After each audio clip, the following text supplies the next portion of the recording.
everybody. This is Miss Marilyn here, and I am with Jeff Bolden, who's the general manager at Fresh Thyme at the corner of Water and Pleasant. And I have had the privilege of working with him, and we're here today to talk about kind of the process of becoming a manager and some of the key things to keeping a job. So, Jeff. How are you guys? How long have you worked for Fresh Thyme? It'll be 4 years next month. Okay. What was the first job that you did for Fresh Thyme?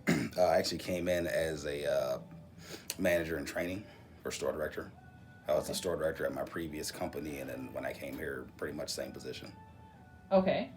So you must have other experience then, because people don't just come in as managers in training, right? Right. So. I'm on year number 22. 22 in the business, huh? Yeah. So what industry would you say you're in? Well, people want to say that we're in the retail business. I say I'm in the people business. Because okay, I like that. That's the bread and butter of what we do. Okay. So why do you say people business? Because you're dealing with customers and then you're dealing with your employees too. So if you don't have any kind of people skills, or you don't care for people, or want to have people have a good experience or a good day, or don't understand how we can affect people, that's kind of a part of what we do, and it's a huge part of what we do. Okay, and also I think having been an employee and also customer here, that's one of the things I love about Fresh Thyme. People know my name when I come in the store. You know what I mean? There's a real closeness here, and I enjoy that so much more than some of the bigger chain stores for a shopping experience. So I think I know what you mean by that. Did you go to college for anything? I did. I went to UWM for childhood psychology and business administration. Okay. So I bet psychology also helps with a job like this, right? Yeah, it's huge in a job like this. Yeah, how to manage all the personalities, and then combination of doing that with business, right? Learning how to actually run something, right? Right, yeah, between, again, customers and employees, knowing how to deal with people, knowing how to deal with stressful situations, but then knowing how to make good business decisions. Those two kind of go hand in hand. And would you say UWM was a good starting place for that? Yeah, I think so. Okay. All right. Also, so you've been a manager for 4 years. We already answered that question. Everyone wants to know how much you guys make. I maybe you can just give us a ballpark. It's not enough an answer. Not enough? Okay. No, seriously, I make a pretty fair wage. Managers can make roughly between about 40 to 100. It depends on what position. Okay. It depends on your time and position. I always encourage people, even when they come in the door as a cashier, the more you know, the more that somebody has to pay you, whether it's this company or another company. You can always take your skill set and go somewhere else and make more money. Okay, well, thank you. And the other big question is, okay, so you make the big money, but how many hours do you got to put into on average? It depends. Some weeks it's straight 50, some weeks it's 70. It just kind of depends whatever the business needs me to do. That doesn't count my time at home that I'm on my email or doing paperwork or calling the store on my off day or whatever it is. So I'm pretty much on call. Yeah, I think that's pretty much the case with any manager position. Yeah. I've been a manager, and it's really in the back of your mind there's always this list, right, of things. Right.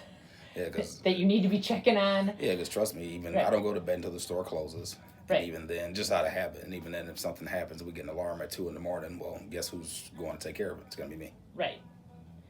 How many employees do you have here? 72. 72. Mm-hmm. And everybody wants to know what your best sellers are. What moves off those shelves? Well, bananas is always going to be a staple any grocery store that you go to. Bananas. Okay. Water is going to be a staple anywhere that you go to. Fruit's a huge one. Bakery blueberry muffins is a huge one. Chicken, rotisserie chicken from our deli is another huge one. We sell a fair amount of meat, but the way that the world's becoming, a lot of folks are vegan or vegetarian, so not always so much. But anything staple like that, any kind of produce. We sell bread, but not at the rate that maybe a normal store would, because a lot of our customers are a bit more health conscious. So, but yeah, I'd say if there's one thing you're going to pull out, it's going to be bananas. Okay, wow. I wasn't expecting that. And one of our students wants to be a stocker, wants to start out in this business, and she was curious about how long it takes to stock a shelf. Well, industry standard is 65 cases per hour. Ooh. So, right. But, That sounds like you're moving. you're supposed to be. Okay. Produce can be a little bit different. There's big, bulky boxes, stuff like that. Meat department's different. But when you're just stocking dry goods and cans and whatnot, I'd look for you to be between 50 to 70. I mean, because you have to stop and help customers too. So how do you know what to purchase? And not obviously the obvious things of bananas or lettuce, but I Sure. mean, you have a lot of specialty items, and that's what makes Fresh Time so unique. Right. Is your natural health and some of your other kind of niches, your spices and all that. So how? I mean, I'm sure that's a trend that someone studies, right? Yeah, the company does a good job sending down some of that information, but also at a store level too, you have to know your business, you have to know your customers and your clientele. I ran the Brookfield store. This is a much different clientele and situation than that, so their needs are different. You walk the store every day and you see what moves and what doesn't, and if a department is constantly out of an item, I'll go to that department manager and say, hey, we need to pick up the pace on this item or whatnot. But you just look at trends. I cashier enough. I look at reports enough to know what's going through the register and what isn't. But if I walk, 5 days a week and see that something's consistently out of stock, the department manager and I will have a conversation about, hey, we need more of this item or less of that item if something's constantly, going in the garbage. You have to just be very aware. And I think you had a key thing there I've noticed about you is that I do see you cashiering. I do see you helping me clean a toilet or whatever needs to be done. And so the fact that you're all over and know what's happening in your store has got to be key to being successful of moving It's product. critical. It's Yeah. critical. And what is the worst thing, does someone want to know, that's ever happened? In my career at this store. Well, I think they meant here, but you can tell us the worst thing that ever happened. I'd say the worst thing that happened here is we had somebody that was attempting to shoplift and they pulled a knife on one of my associates. That's probably the worst thing that's happened here. Okay. I did have a customer threaten to kill me because I kicked her out because she was shoplifting. That was pretty, I wouldn't say fun, but I mean, those kind of things happen. I mean, emotions run high, but those are probably the two worst things. Beyond that, I had somebody drop a pallet of eggs and that was all over the floor. That was a fun day to clean up, so. Yeah, okay. And I remember there was a flood back here one day when I walked back here. Oh, yeah, the bathroom. Yeah, so something like that. All right, on a personal level, Okay. everybody wants to know if, you just woke up one day and knew you were going to be a manager at a store, or did you start out working somewhere? Well, I started professional work when I was 15. I worked for Jewel Osco, and I started off as a bagger, making $5.45 pushing carts in the snow. But Okay. before that, I babysat for both of my sisters. And although it seems like nothing, it teaches you kind of responsibility. They were babies, so they had to be on a schedule. I had to know what their needs were. Were they hungry? Were they wet? I had to be up at a certain time, get them ready. So that may not seem like much at the time, but it kind of prepared me to understand responsibilities, understand and be in a certain spot at the right time. But, professional work, like I said, it was Jewel. And I think I held that job for 4 months before I got moved to another department. I got promoted pretty quickly. Okay. Jewel Osco, that's a Illinois thing, right? It is, but they were here twice in the second round when they came back in the late 90s. That's where I started. Okay. Awesome. So kind of along those lines, there's kind of the secret to your success. You've kind of applied that. You've done really well. What would you say the top 5 things when you're interviewing somebody that you're looking for? Punctuality is one. For me, if you come in 5 minutes late, I'm going to turn you around and tell you the interview's over. And some people won't do that, but they'll think it. I just do it. If we have a time scheduled out for you and I to meet together, I expect you to be here.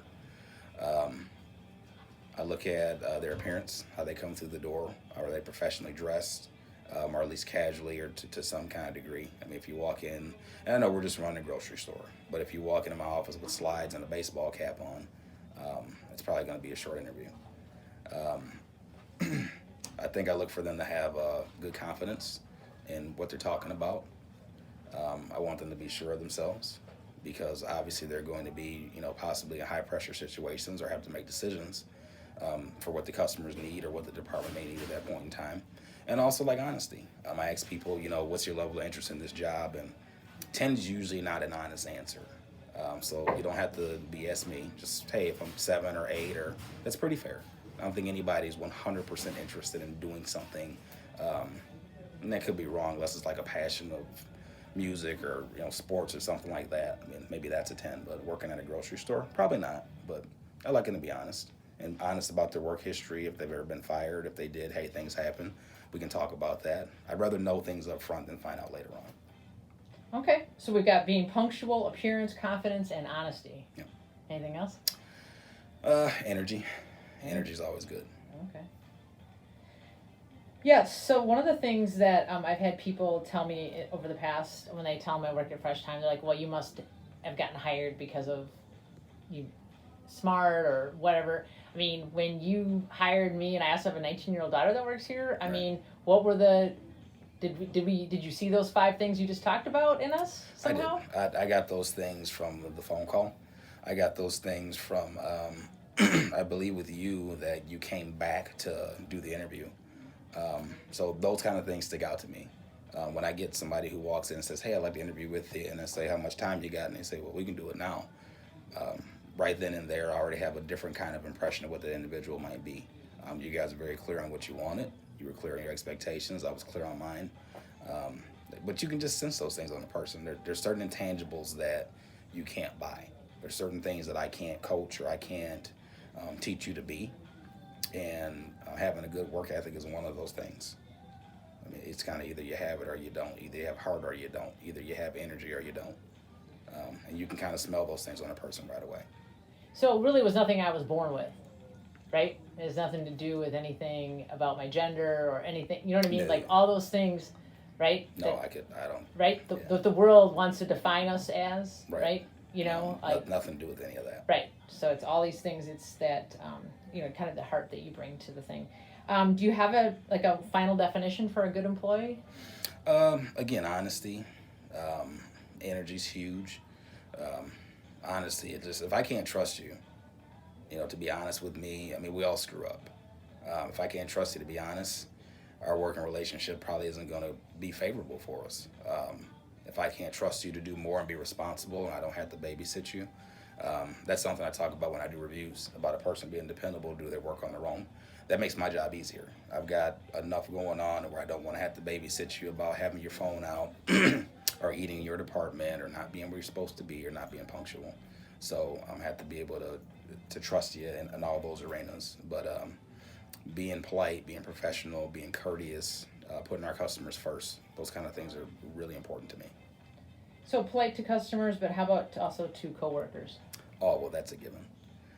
Believe it or not, as important as the customers are, my associates are just as, if not more important. Because if they're not happy, they work a certain way. And when they work that certain way, it may affect the customer, then the customer doesn't get the experience they need. So there has to be a cultural experience, I think, yeah. that you want to be a part of that team. Yeah, and you, but that starts with me. If I don't believe that to my team, if I'm not there for them in the trenches with them, cleaning bathrooms, cutting meat, cashiering, bagging, whatever they need to do, they look at me as if I think I'm better than them, and I'm not. I always tell people I'm one of the boys. And this is our last question. Okay. One of the quickest ways to lose a job, and I'm thinking there's a lot of temptations working, right, in a place. How many items do you have probably at any given time? Thousands, right? Yeah, just thousands. Sitting around. Yeah. The easiest way is policy violation, whether that's attendance, whether that's employee theft, whether that's time theft, whether that's fighting or swearing or just in general policy violation. There's certain things that you see gray on, and there's certain things that you don't. I don't see gray on policy. So let's talk about that a little bit more. So time theft. Well, what does that mean? So if you're supposed to be on a 10-minute break and you take a 25 or a 30, and you're not, punched out as you're supposed to be, as defined by the rules of the handbook, that's time theft. If you're supposed to be on your register and all of a sudden you're outside having a sandwich, it's time theft. If you punch in for the day and go sit in the break room, for 30 minutes, and you're getting paid for it, it's time theft. Seems really petty, but it's an important part of our business. So how about being on your phone or not paying attention? You could take that as an unauthorized break, which can be classified as time theft. Something like that, I'd probably just issue a first document and then just follow the steps of discipline. And then what other kinds of theft are we talking about here? Just employee theft, like if you take an apple or take a pack of meat or something that you haven't paid for. Anytime you consume merchandise without paying for it, that's theft. And you don't get to take a piece of pizza, eat it, and then pay for it later on. That's not how it works. Well, Jeff, it has been a pleasure to speak to you, and I'm hoping that this might inspire some other young people. And the other job question was, are you hiring? Right now it's kind of tight because we had a location that did close down, so we've imported some of those folks. But I always encourage people to apply, give us a call. We do review applications, but sometimes we get so many that we can't view them all. So it never hurts to give us an extra call and say, hey, I put an app in, and we can kind of go from there. Now, is that done online or in person? The applications are done online, but you can certainly, give one of the stores a call. Well, thank you so much for your time, Jeff. Thank you. Appreciate it.